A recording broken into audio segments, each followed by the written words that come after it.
7th career win for Mayetta, New Jersey's Martin Truex. Martin Truex Jr. wins the first ever Martinsville Night Race to get his second win at his home track. Wait, what's that? It's not... Oh, it's not one of his 50 home tracks? Okay, my bad, guys. It's not his home track. It's a joke. It's a joke. Don't worry before all you Truex fans get upset. It's a joke. But anyways, Martin Truex Jr. ends up coming back from a couple of early issues and winning at Martinsville. First, he had some right front damage on the car. They had to get out the giant saw and cut that sucker up a bit. And then they had a pit road penalty where Truex pitted, and the little orange box, usually it's a commitment cone violation, but there's not actually a cone there because it can be a part of the racing surface. And they slid the tires there, or they hit the tires there, and you're not allowed to do that. Truex comes back, leads over 100 laps, and wins his second consecutive Martinsville race. The last time he won at Martinsville was in the fall, which was the last time we were at Martinsville, and I picked him to win. That's 2 straight weeks I've gotten to pick right. This has never happened before, so I'm gonna brag a bit, okay? I'm serious. I can't remember the last time I've gotten 2 picks right in a row. Heck, 2 picks in a season. I'm feeling great right now. I think that's my 3rd of the season. Let me be happy about myself just for a half second before we go on to everything else. Overall, the race, much better than last year's racing at Martinsville. We saw a lot of side-by-side action. We didn't see guys get stopped from air and stuff. We saw guys being able to race side-by-side. We saw guys able to make moves. If you had a faster car, you were able to get there. And we also saw something interesting that we've been seeing the last few years of Martinsville, and that's the outside line. While it's not the preferred line, you can actually hold it there a bit stronger than you used to be able to. Once again, it's not the preferred line, but sometimes you can get a little bit of momentum rolling off the top, and you can also hold off the guy on the inside if you can block his momentum a bit. So it was very interesting to see that continue with this trend, to see that. And as I said, lots of side-by-side. We saw 3 wide racing at times. We saw lots of battles for the lead. We saw a 3-4 car battle for the lead with Joey Logano, Brad Keselowski, Chase Elliott, and a Martin Truex Jr. And we saw bumping, beating, banging. We saw everything. It's short track racing, as Denny Hamlin would say. I love that clip. I love that clip. There's nothing you can do about it. I'm going to put it in like every short track video we ever do now. But no, the thing about this Martinsville race, while there was a lot of beating, banging, door slamming and stuff, hitting the back bumper, we didn't see a lot of incidents. We see a lot of incidents, a lot of crashes, just tires going down, spins, that kind of stuff. We didn't see a lot of that tonight. The only instances I can remember, early in the race, Austin Dillon had a tire go down. Speaking of Austin Dillon, I hope he's okay. That tire went down, it destroyed his crush panel, I think, and all the fumes, the heat, the exhaust was getting in the car, and he was just it was not good for his system. He was not okay.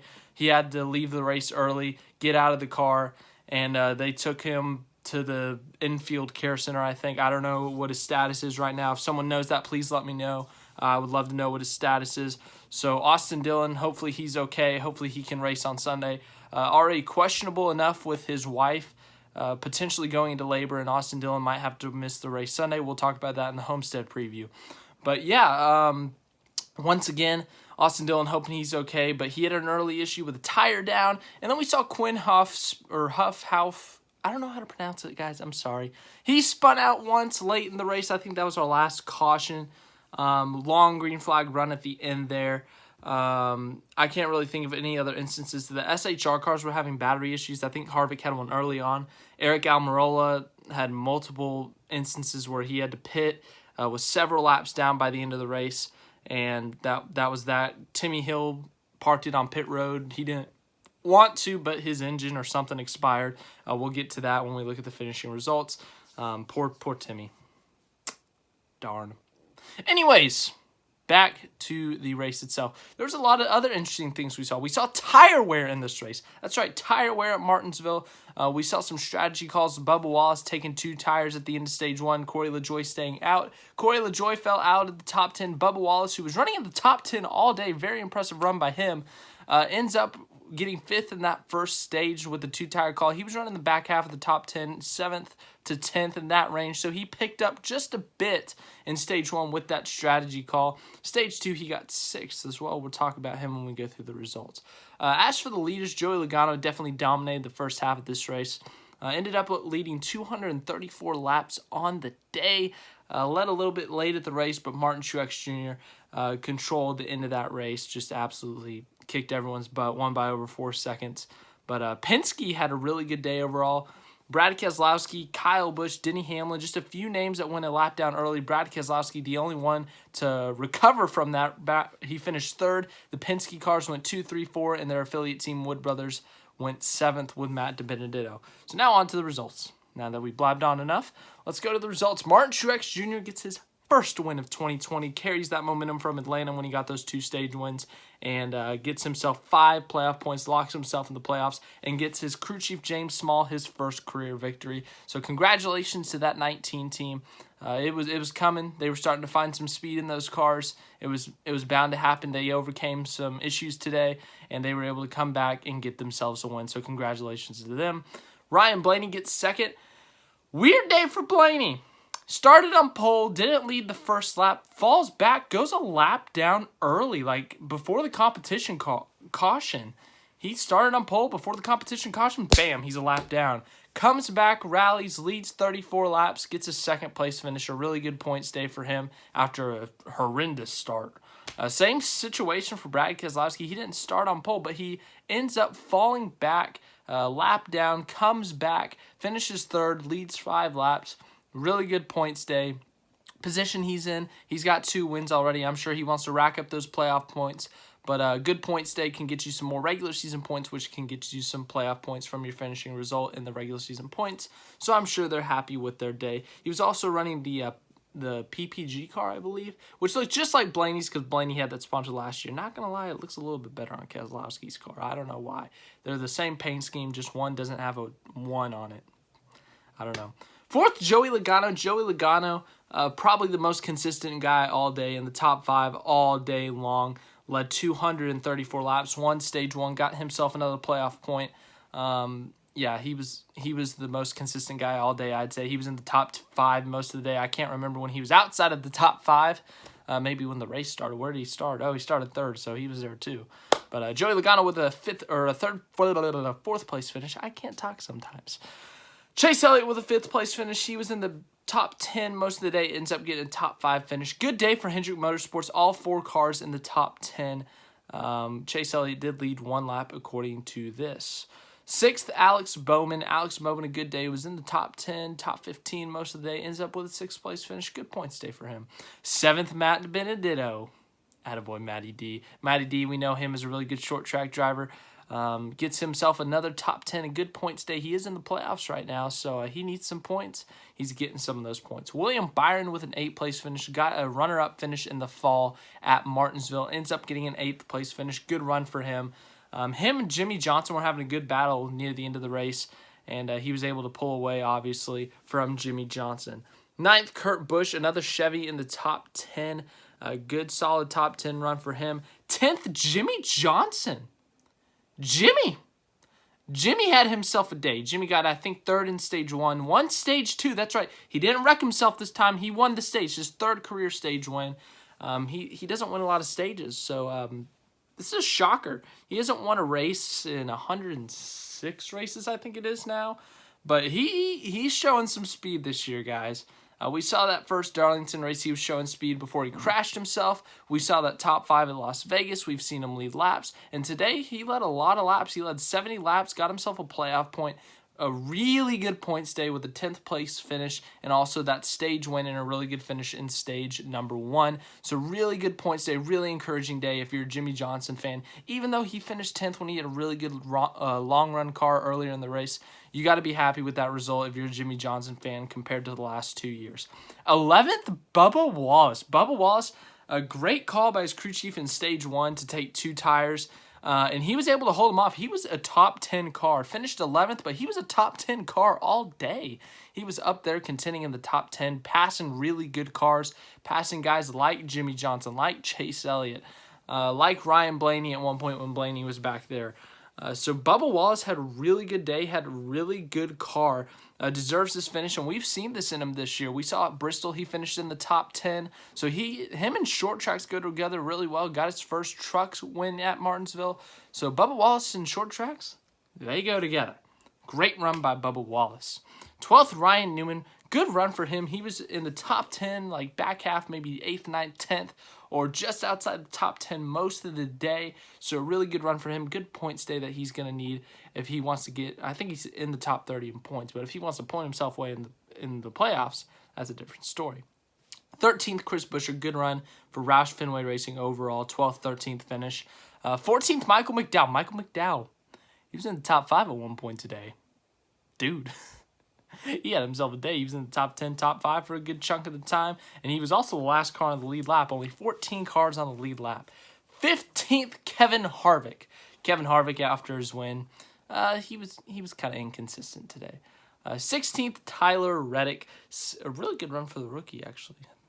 Pretty good, if you ask me. 17th, Clint Boyer was up front earlier in the day. Fell off a bit, but 17th place finish for him. 18th, Corey LaJoie. Now, here's an interesting story. Him and Denny Hamlin had some Twitter beef earlier this week about, like, what if they swapped rides, who would do good, who wouldn't do good. And there was a point when Corey LaJoie stayed out that apparently he stayed out to keep Denny Hamlin a lap down, and here's what he said.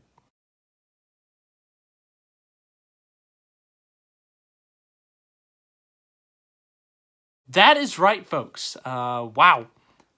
Big wow. I really don't know what to say, but he led a few laps there, led 5 laps on the day.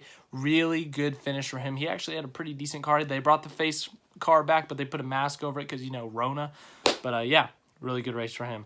19th, Kyle Busch. Earlier in the race, went a lap down, ended up going 2 laps down later in the race, was never able to recover. 19th place finish, very bad day for him. I bet he's not happy. 20th, Eric Jones. His car got beat up a lot. I don't know how, but he ran into the back of someone. The front of his car just, I don't know how else to say it. 21st, Ricky Stenhouse Jr. 22nd, Ty Dillon. 23rd, Matt Kenseth. I swear he was getting lapped like every other lap. Like every time they showed him on camera, he's getting lapped by the leader. He was only 3 laps down, apparently. 24th, Denny Hamlin. We talked about him a bit. Just went a lap down and just couldn't recover. 25th, John Hunter Nemechek. 26th, Ryan Preece. 27th, Daniel Suarez. 28th, Christopher Bell. 29th, Cole Custer. 30th, Brennan Poole. 31st, J.J. Yaley. 32nd, David Starr. Oh, he spun out. There's another incident. 33rd, Eric Almirola. 34th, Quinn Hoff, Ghost.com. 35th, Joey Gase. 36th, Garrett Smithley. 37th, Austin Dillon. 38th, Reed Sorensen. 39th, Timmy Hill. Interesting story about Joey Gase. They failed inspection 5 times today. That's got to be a record. And, of course, it was a Rick Ware racing car. I love you, Joey Gase, but come on. But, yeah, a lot of people, they were saying, oh, this race, it wasn't as great as it was hyped up to be. This race was pretty hyped up. It wasn't the best race ever, don't get me wrong, but I thoroughly enjoyed it. There wasn't like an intense battle for the lead at the end. They weren't always side-by-side up front. Truex won by 4.5 seconds or something, but there was good racing throughout the field pretty much the whole time that they were able to show on TV, which I really enjoyed. It wasn't like pinning people behind lap cars. It was genuine side-by-side bumping people up the track out of the way racing, which I really enjoyed. I know some people, they want to see some more drama in the race and stuff, but I don't think we're going to get that every single week. So it was really just a fun race, in my opinion. The first ever Martinsville Night Race I enjoyed. I give it 2 thumbs up. Wasn't the best race this season, but it was up there. It was a pretty good race, in my opinion. I can't wait to go back there in the fall. I love Martinsville. As for later, we're gonna have fun. We got an interesting topic tomorrow. I'm sure you heard. Before the race today, NASCAR made an announcement that the Confederate flag would be banned from the track. So, good call, NASCAR. It's about time you made that call. We'll get into that tomorrow. And boy, oh boy, the comment section is going to be an interesting one tomorrow. I didn't want to get into it today. Today I wanted to make today purely about the race. But tomorrow we will make about that. And I think it's a good call from NASCAR. I'll say that right now. But we'll get more into it tomorrow. Address some questions about it. That'll be God. I might have to turn the comments off for that one. That might be a little too chaotic for me. But, yeah, we'll get into that. And then this weekend we'll talk about Homestead. We actually have a special video for Sunday or Monday, because I really don't know, but it's an anniversary of something on the channel, so I'm gonna have to do it. But yeah, thanks for watching. I hope you enjoyed it. If you've made it this far in the video, leave a like and subscribe, because I'll clap. I'll clap again. I just like clapping. It was a good day today. We banned the Confederate flag from NASCAR tracks. Martinsville at night, I loved. It was just a good day overall. So, woo NASCAR. I don't know what else to say. Thanks for watching.